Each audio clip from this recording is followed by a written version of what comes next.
Welcome to The Art of Being Unstoppable, the podcast where we will go beyond the ordinary and embrace the extraordinary. Be part of down-to-earth, no BS conversations where we will explore hot topics on love and money, relationships and business, beauty, and who we get to be with all that shit in between. With our insights and your actions, let's be unstoppable together. Let's go. Get notified when we have a new podcast episode. Love you guys. Bye.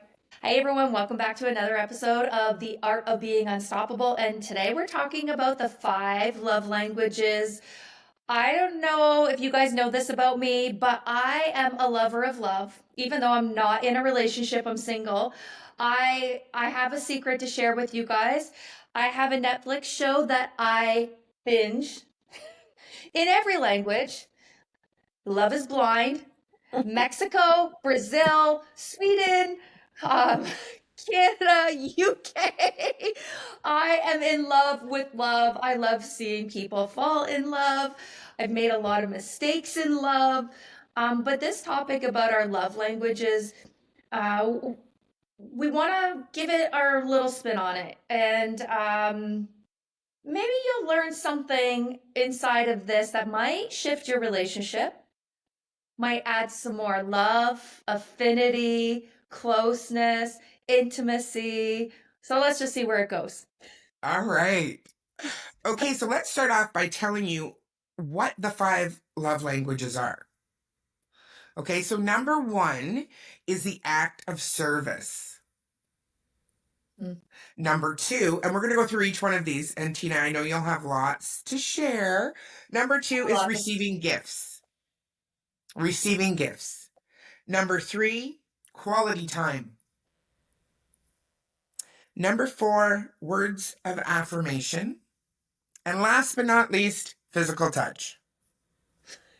And we'll save that one till the end because that's the best. Yes, we will. You gotta listen all the way to the end for that one. That's right. That's why I left it at the end.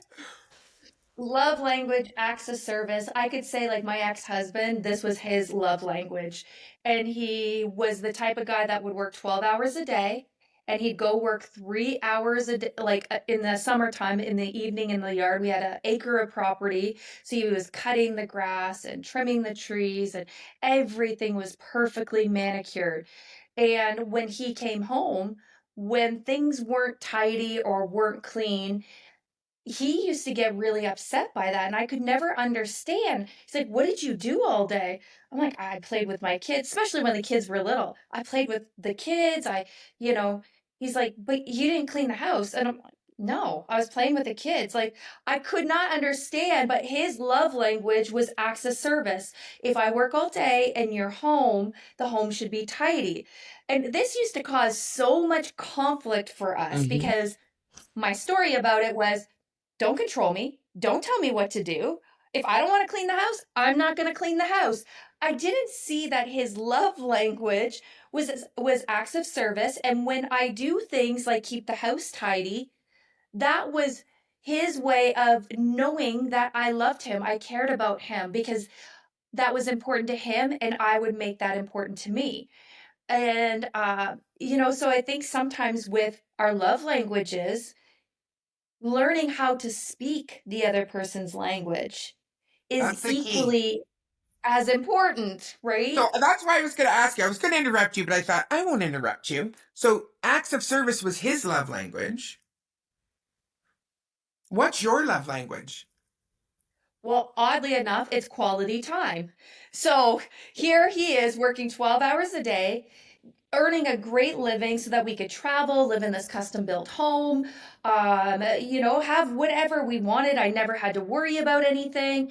And then he would come home and he would work 3 hours in the yard, put his lunch pail down on Chris, if you're listening, I'm sorry. You know I love you, but we have a great relationship. There's nothing wrong. There's nothing wrong with that. There's nothing wrong. He would leave his lunch bag on the back. We had this not a chair, a bench. A bench. And then my thought was, hello, like, do you not want to come in, say hello, have a glass of wine together, have conversation. Like you're just going to go out and keep working. So here I am, my nose is completely out of joint because we're not spending any time together. And then at night after dinner, it's 9, 10 o'clock at night. I'm tired at this point. So the house isn't clean. He's upset. He's not spending time with me. I'm upset. And then for us, because we didn't know what our love language was, or that we didn't know, not that we didn't know what our love language was, we didn't know how to communicate in a Yes. way that the other person could receive that, honey, I know you have a lot of work to do in the yard, but can you just spend 10 minutes with me? I want to learn about your day. I want to see if I would have done that, had that communication. 10 minutes wouldn't have been a big deal for him. And then if he would have said, hey, honey, I like coming home to a clean house. And I know that you're busy with the kids, but if you could just tidy up, you know, and if I didn't take that personally or my ego didn't get in the way, we could have started speaking each Absolutely. other's Yeah. language, but instead we got bitter, resentful, resigned, cynical, and then the love and the affinity, there was distance. Whenever there's distance, the negative energy source Yeah. can come in, hijack, and like, oh, if he won't give me attention, well, I'm going to go out with my girlfriends and I'm going to get attention. And, it's like, Yeah. okay, well, if I have that need and I'm not getting that need met, then what am I going to do? I'm going Yeah. to go get that need met. It's like, it's reactive, it's unconscious, but we're always we're giving light or we're taking light. And when I'm not given, if I'm not giving the light, I'm looking to receive the light. Yeah. Attention is like, Yeah. oh, I don't feel good on the inside. Let me go steal your light. Let me go get attention from you. Let me get. Yeah. It's like, And it's true though. ugh. The bottom line about it is when we talk love languages, it's about communication. We get to communicate what our actual love language is. So the Mhm. next one is receiving gifts. And it's not about the gift itself. It's not like you want, and I love to receive things. I love to I was give. gonna say, this is you. I'm a giver. Vicky is a giver. Oh my God. Vicky will literally go online shopping for me, buy me. Oh, she's like, oh, I saw this. I think it would look great on you. She'll like go, oh, here. She'll come to my house literally with stuff. And I'm like, and my love language isn't gifts. Yeah. Like, it And I sometimes don't makes ever me have feel, expect. I think I'm more the giver than the receiver. Mind you, I do love because I don't need things, but what it is more about the like. I remember when Chuck and I were first together, he would send me flowers or whatever at work because my oh, dad has my whole entire married or when I moved. Even at home, even when I was younger, my dad always sent us flowers. So my mom would get flowers on every special occasion, and he always would send me flowers as well. Always. oh, And cards. Those were my things. So I think that that is part of it. So I have a girlfriend that on my birthday every year since my parents passed, she gives me flowers for my birthday every year oh, because that's it's cool. like that's, and she knows how important that is to me, right? And it isn't about what it is, it's about the thought behind it. Like a card to me means everything. I don't care about the things. I care about what it means. So it doesn't matter if it costs you $5 or $500. It isn't about that. It's about Mm. receiving something that you actually saw. And that's what I'm like. Oh my God, it could remind me of someone I haven't seen in a year. But if I see it and it reminds me of you, then I'm picking it up and I'm going to give it to you. Oh yeah, like this right here. Vicky was on vacation. She saw this mug. She's like, "Oh my gosh, it reminded me of you. I gotta get it for you." These little gold hands. She got me two sets because my cat broke both of them. But she's always so thoughtful. And I sometimes, and this is the thing with love languages, right? I almost feel guilty that that isn't my love language. I start thinking, what is wrong with me that I'm not as giving as Vicky, or and it's just being aware that it's okay. It's not your That is love right. language. It doesn't come natural, Yeah. but knowing that about somebody, we can take little steps. And I know like yesterday, Vicky completed her 90-day challenge. It was the last one. I'm the last person to kind of give out compliments. It's just not it because it's kind of like a gift. Okay, I'm just telling it on myself, you guys. This is just real. But I had this thought of like, man, I should probably acknowledge Vicky for that. And I said, wow, Vicky, like really good job with doing that. And I remember as I was typing it, it kind of felt uncomfortable in a weird way. Not just like, because it doesn't come natural for Yeah. me to just Yeah. give out compliments. And that's not a bad thing. It's just, I'm being authentic about it. There's some things that are come easily for us, and there's some things that are like, that is not me. But this is the beauty of being human. Even though we don't, it's not me, we can always lean into it. We can That's always right. stretch into it. That's And it's right. like, why is it so hard? I don't know. I don't have to analyze everything. It's just like, okay, it's not typical, but because people give me compliments all the time, Yeah. and I feel like I don't return it. I'm like, what is wrong with me? And How it hard does, is it? there's nothing wrong with you.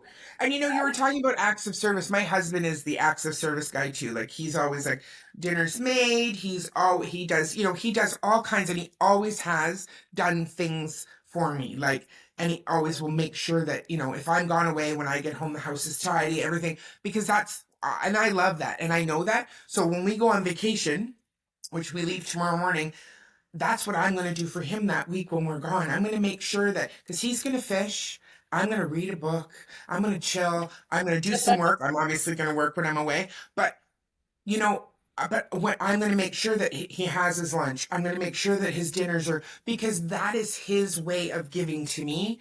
So I want to be able to give back to him in that way, even though it's my vacation. People say, well, it's your vacation too. You shouldn't have, but yeah, I can. I get to do that for Yeah, him. that's So beautiful. another thing is quality time, and we spoke a little bit about that, and uninterrupted focus time together. And I have to tell one on myself since we're sharing. You had said something to me when you were dating someone who will not be named, and you had said something like he was always What on his was it? phone Was in it the broken car. butterfly, motorcycle guy? We're gonna give them Mm, all like, we're gonna give mm. them nicknames. It was Sorry motorcycle for guy, listening. not a fan. And I love motorcycle guys because mine is a motorcycle guy, okay, but not that one. Anyway, Yeah. that whole quality time, like you had said to me, I'm driving and he's on his phone, he's not even talking to me, and it like literally was like this, like, ding ding ding ding ding. I do that with my husband all the time. Like we're in the car, he's driving, I don't care if it's an hour, 5 hours, 12, I am on my phone or I'm working or I'm totally not even like, how horrible. And I remember when we were like younger, like together earlier in our relationship, we would be driving and I would be like tidying the car, like, because we don't have time for that. We had 4 kids and life was busy, and we'd be driving 12 hours to see his family.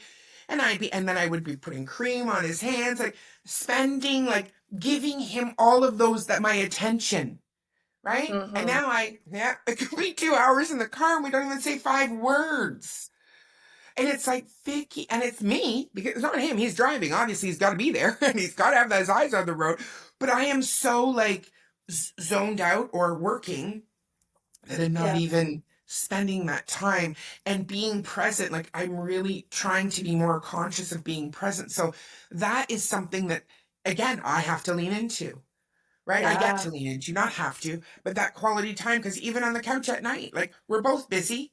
We sit down and it's like, I'm on my phone. We're watching a show together. We're not, like, really? What the hell is wrong with me? Yeah, and I think because quality time is my love language, when people aren't present, when my kids Exactly. have their phones at the dinner table, or even if we're watching a movie and they're on their phones, it drives me crazy. I can't Yeah. stand that.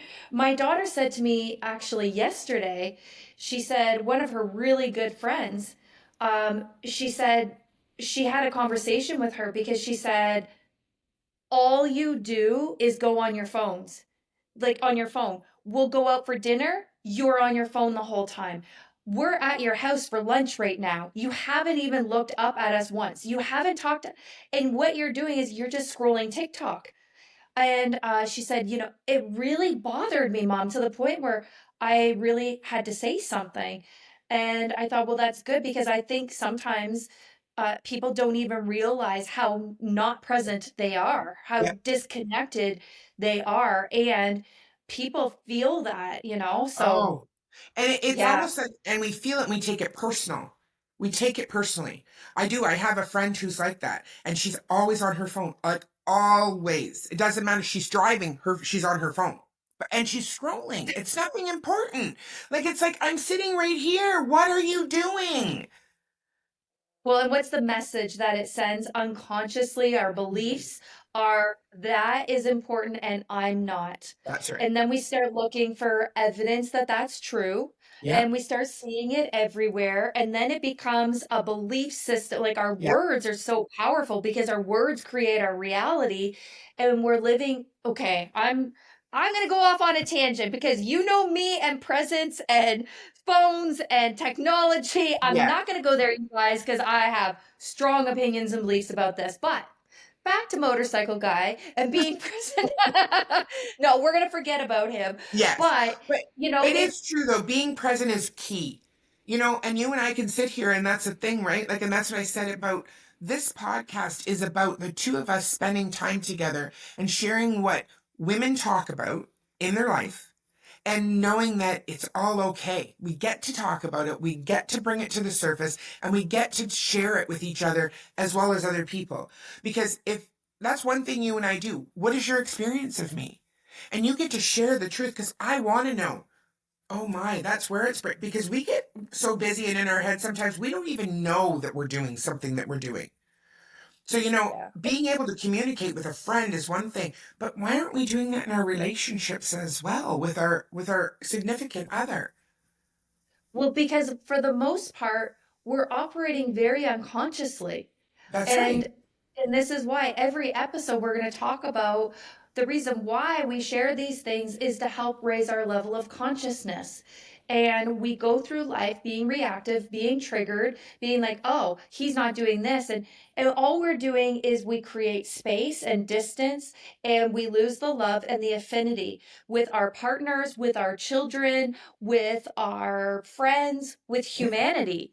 Yeah. And I heard something last week, and and we might have even talked about this on another podcast episode, but they said in one of my Kabbalah courses they were talking about the secret to life is self-love, and then they said, and that is the problem. And I was like, it took me a second to sink in, but yeah, we don't love ourselves unconditionally to be fully present. And so if we're not present for ourselves, if we're numbing, if we're reacting, if we're X, Y, and Z, then that's what we're giving to others. And so when we're conscious of this, there's nothing wrong if we're reactive or triggered. It's just being aware of when we are. There's nothing wrong with having one love language or another. It's just being aware of what that love language is, and being aware of what your partner's love language is, and being aware that in order to keep love and affinity, you've got to start learning to play team, because you can have a difference of opinion, but when you come from the place of we're a team and I'm going to be the person that you need me to be and you're going to be the person that I need you to be, then whenever there's negativity, whenever there's conflict or challenges, it doesn't matter. You're so, together in this that it's hard for the negativity to get in the space. Yeah. So the fifth one, the fifth love language is physical touch. And a lot of men, I believe, men and women are different. Like we can talk about men are from Mars, women are from Venus, or women, whatever that book is. Yeah. I think he is the same author, but um, really, women need more of an emotional connection in order to be physical. There are exceptions, Oh, not all women. absolutely. I know one of my really dear friends. She's like a man. She's like, I'm like a man. Like I don't even care. I don't even need the emotion. I just need the physical. And I'm like, wow, that's it. I've never really talked to another woman that feels that way. But I think that when we create distance, when we create separation, it's harder for women. Like I know my husband's outside cutting the grass. I just want him to be inside. Then at night he wants, contact or whatever. And I'm like, really? You didn't even talk to me for 10 minutes and now you want me to physically touch you? Exactly. So it's really communication is the foundation of living, yet we don't know how to communicate our wants and our needs in a way that keeps the love and affinity, that honors our boundaries and our wants. I already said that, but it's Yeah, like when we can communicate these things, we don't have to withhold, we don't have to force an outcome, we don't have to be stingy with our love, but we need to communicate that's right. how we feel. And and physical touch doesn't just mean having sex. I mean, which is wonderful, but it can be just sitting on the couch together and putting down your phones and cuddling, hugging, kissing, just those little things, holding hands when you're out on a walk or even in the car. It's about the communication that we give each other through the physical touch. And that to me is so important. And it gets lost a lot of the times because I know that I always kiss my husband goodbye, or he always kisses me goodbye. I Mhm. love you all the time. Those things are very important. And but the physical touch, even walking by and just like, brushing up against your loved one, like, and my kids, like, I'm a hugger. I Mhm. love, and when I, like, my youngest son lives out of town, and when I see him, I hug him and I don't want to let him go. And he's like, okay, mom, I think we're done. I'm like, nope, we're not done yet. Because I know that I won't get to see him for another probably month or whatever. But right, those things are important to me. The physical touch of that is so important to me. And I And always used don't to you say to my mom, when my mom had a stroke, so when she used to hug me, she'd be like kind of like a tap hug. And we had yeah. gotten in an argument one time, and I said, I want you to hug me like you want to hug me. You're my Mm, mom. And mm. but she never realized that, right? But I brought it to her attention. She's like, you're right. I said, I know what kind of day we're going to have just by the hug. Oh, Oh, wow. she said, right? Because that was Yeah. her way of, right? So yeah, Yeah. I think that physical touch comes in at one of my higher ones as well, for sure. I so let me ask you this because I feel I'm not a physical touch person. Don't get me wrong. I like sex and intimacy, but I know we're talking about something different. Yeah, But yeah. like I need a very high level of trust in order to almost let the guard down. Like even hand holding or hugging. Like there's sometimes that I feel like I want to be close with somebody and hug and have physical touch, but there's other people that I'm like, oh, I don't know if it's an energetic thing for me. If somebody like, because there are some people that I do naturally gravitate to, and I don't mind being affectionate, but it's almost like for me, and this is probably another topic, energy. We could talk about this forever, but Absolutely. for me, there are some people that I'm like, yes, I want to hold your hand and I want to be affectionate. And then there's other people that are even the act of holding their hand, I'm like almost repulsed, So I think It is physical an energy touch, thing for you. Guaranteed. yeah. Guaranteed it is. Because you are very energetic. Hence why we had to switch cameras today because Tina's camera always glitches when we're on it. I'm just saying, the energy is like so crazy sometimes. But I do think so. And because I am a hugger and I'm going to hug you. Every time I see you, I hug you. But that's Yeah. just who I am. And I love that feeling of, I don't know, it's just an affectionate, that is my love language. Touch. Okay. It is. Well, And I good like to to know. give, Vicky. I don't, receive.